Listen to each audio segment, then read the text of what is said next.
Hey, what's up everyone? This is Kimmerman from Kimmerman Gun Plus Studio. Today is the first month of the year, of course, January, and the exact date is January 16, 2025. At ayan, medyo late na ako magpo-post ng mga January overhauls ko kasi naging napaka-busy ko ngayong first 2 weeks of the month, kaya hindi ako masyadong nakapag-focus sa paggawa ng mga gunpla and mag-post ng mga reviews, although yung mga reviews na nagpa-flash dyan sa YouTube ko mga ano na yan mga pre-played, kumbaga nakaschedule na yan kung kailan ko i-play, pero matagal ko nang nagawa yan. So, thankfully, ngayon, meron na naman akong time na maharap yung mga backlogs natin. At ito nga, may 6 na dumating for January 2025. Kaya simulan na natin. Mostly, wala akong mga Bandai or any Kotobukiya Moderoid na binili this month. Although, meron pala may naligaw. Actually, December 31 to dumating. Before New Year, pero sinama ko na siya sa January 2025 hauls. So, umpisahan na natin siya. Siya ang unahin ko ngayon sa list natin, which is si Gundam GP04 Gerbera. So, ang hirap maghanap nitong lintik na kit na ito kasi unang-una, overpriced. Napaka-OP na nito sa market, especially sa Shopee.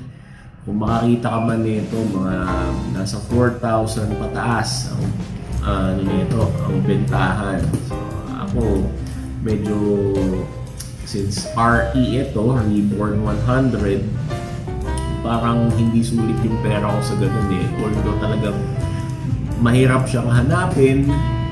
Na lang ako, nagpalipas muna ako ng mga ilang months bago ako nakahanap, fortunately, ng isang shop na nag-sell nito ng 3,600 plus sa akin. So, mga ganong range yung nakuha kong presyuan sa kanya.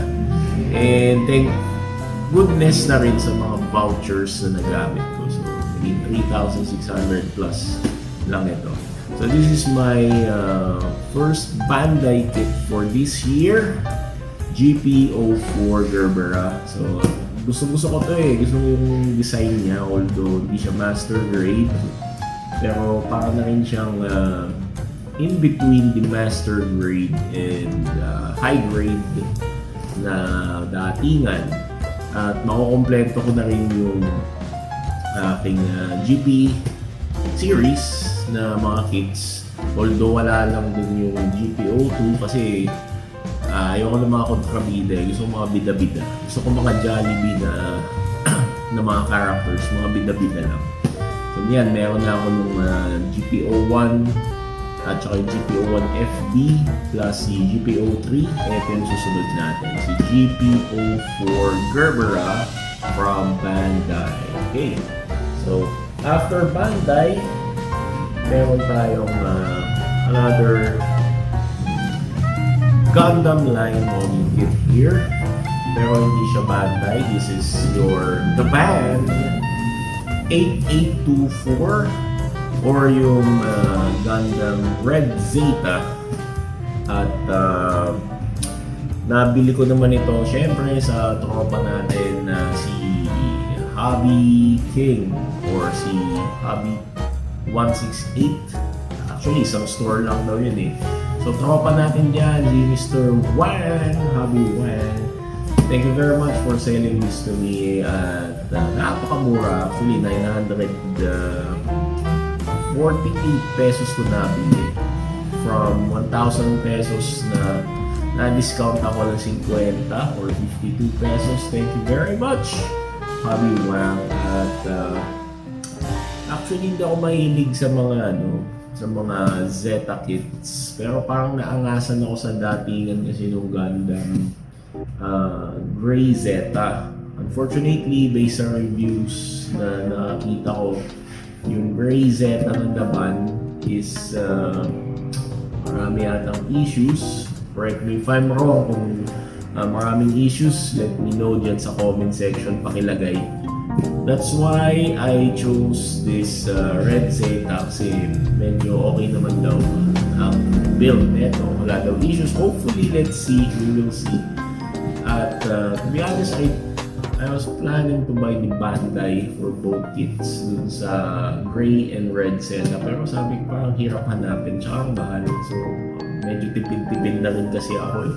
Kaya hindi ko na lang muna pinursue yung Bandai. So, I just pursue this the band.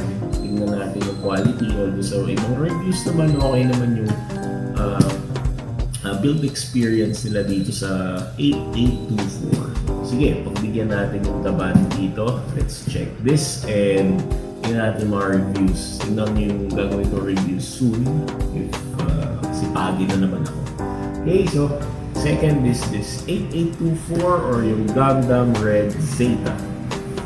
And napo tayo sa isa na namang Gundam model kit here, pero hindi siya the band kundi yung 012. Not familiar with this company pero marami akong nakita na nagpo-post about yung sa Gundam RX-78-2 ng GTO. Sabi maganda naman daw, okay naman din quality ng kit. So curious na rin ako bumili tuloy nito. Let's check this F90 or Gundam F90. Pero since this is a bootleg, they chose to change the name to F90 Fighter. Kasi nga bootleg sila. Although gusto kong bilhin yung Gundam F90 na Bandai, pero tingnan natin muna. I want to give this kit a try, this bootleg one, since meron mangilan-ngilan na rin akong bootleg na model kits at so far ang ganda na experience ko. At maganda yung mga na-build ko na yun, walang sakit sa ulong kinost sa akin, di ba? So let's check this F90 Fighter from GTO or 012. Sana okay siya. Alam mo, tutusin ang dami kasing ng F90 eh. Hindi ko rin bet talaga yung F90. Unang-una maliit. Pero nakukyutan naman din ako sa color combination niya. Kaya sinama ko na rin sa kit ko. Kahit na punggok siya, sinama ko na. Kasi I want this to be in my collection. Yun lang yun.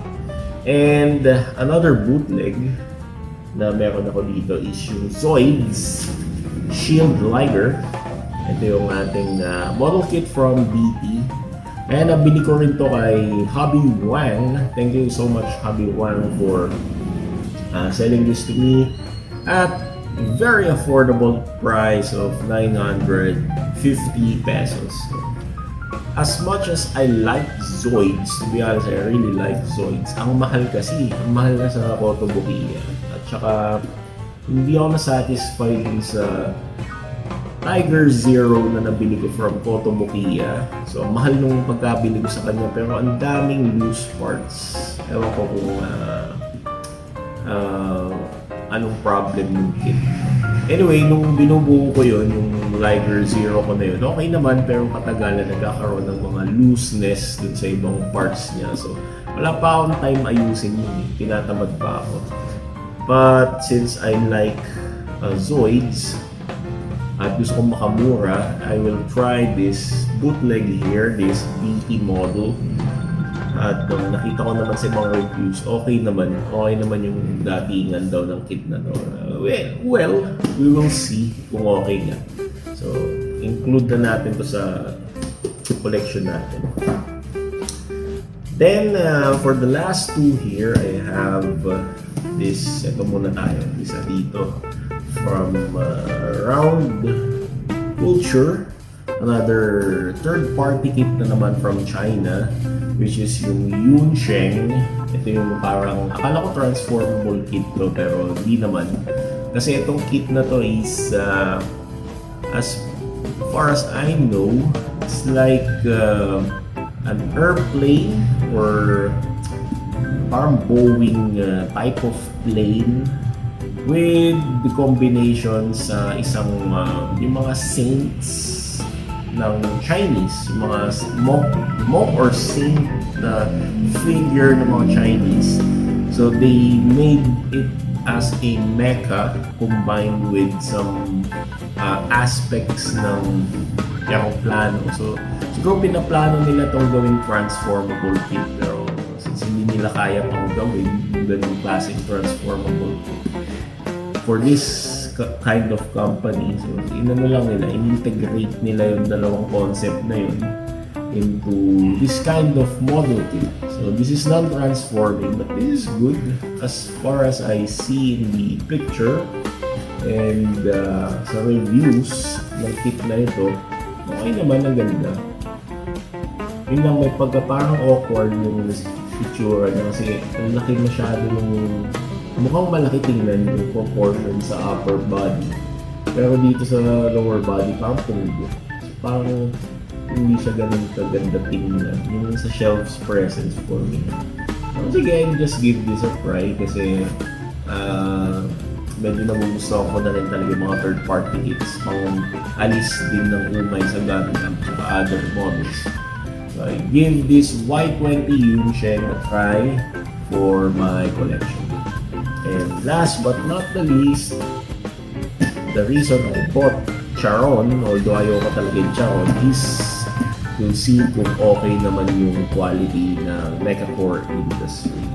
Pero since okay, nakita ko yung magandang quality niya sa Charon, it proves me na okay din itong Charon. Hindi Charon, Oberon. So this is Oberon. Para siyang depiction ni Gundam Wing na yung sa Endless Walls version. Dumadami ng mga anghel-anghel, no? Yan, ito, isa na naman bagong anghel na model kit.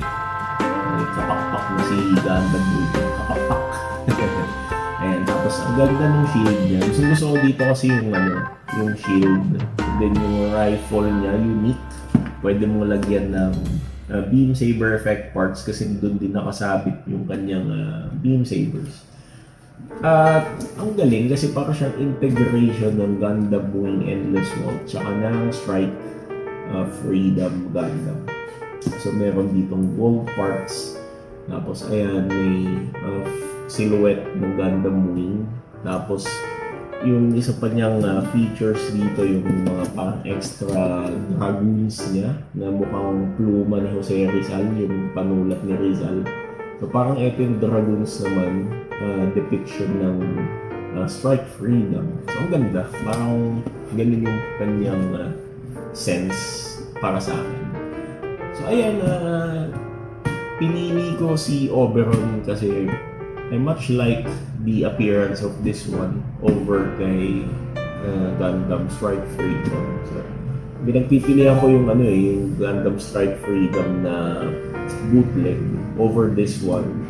Pero nung nakita ko kung okay yung quality ng plastic ni Charon, sinantabi ko na muna si Strike Freedom and I chose this Oberon instead of that.